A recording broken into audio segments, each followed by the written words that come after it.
प्रणवानंद जी महाराज, संन्यास्त वृंद, पूज्य माता और बहनों, भद्र पुरुषों, आज हम सभी एक अपार जनसमूह जो मैं देख रहा हूं, हम सब उपस्थित हुए हैं शास्त्री जी की इस प्रेरणा सभा में। और शास्त्री जी ने पूरे देश के अंदर, मैं समझता हूं, आर्य समाजों के अंदर या परिवारों में बहुत यज्ञ किए और वैदिक प्रवचन दिए। कई बार अनेक सभाओं में हमें भी साथ में मिलते थे और जब भी कभी क्षेत्र में आते तो आश्रम में जरूर पहुंचते थे। तो उनकी जो विचारधारा थी वो अपने आप में एक अनोखी थी। ऐसे व्यक्ति बहुत कम होते हैं जो समाज के लिए जीते हैं।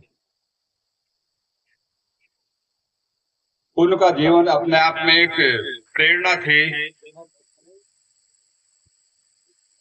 वैसे तो संसार में जो आया उसको जाना पड़ेगा, ऐसा नहीं है जो अमर हो, लेकिन जो व्यक्ति संसार से चला जाता है या उसी को किया जाता है जिससे समाज के लिए कुछ किया।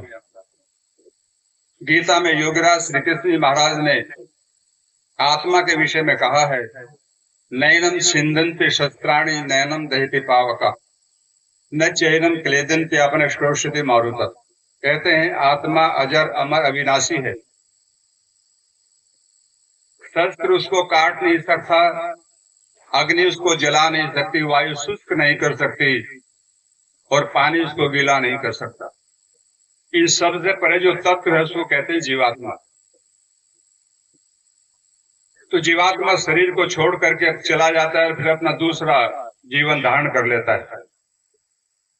अभी आपने देखा होगा अहमदाबाद के अंदर एक जहाज क्रैश हो गया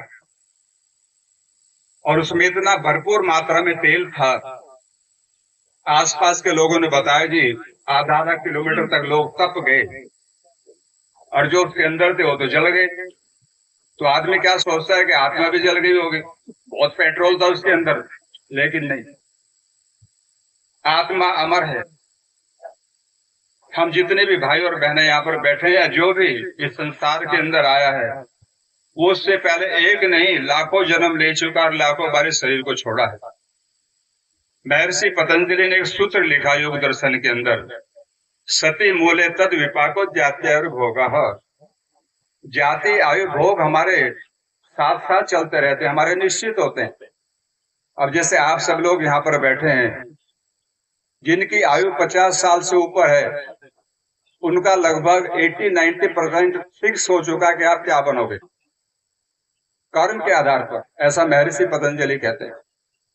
तो भाई जीवन में अच्छे कर्म जो करेगा वो निश्चित आगे एक उन्नत योनि को प्राप्त होगा। अच्छे कर्म नहीं करेगा वो निम्न योनि में जाएगा। मैं अक्सर कहा करता हूं कि मनुष्य योनि से मुक्ति का जो मार्ग है, दूरी है, वो एक कदम है। उस एक कदम को हमें पार करना है, क्योंकि जितने भी पशु पक्षी कीट पतंग जितनी भी योनियां हैं, उस सब में श्रेष्ठ मनुष्य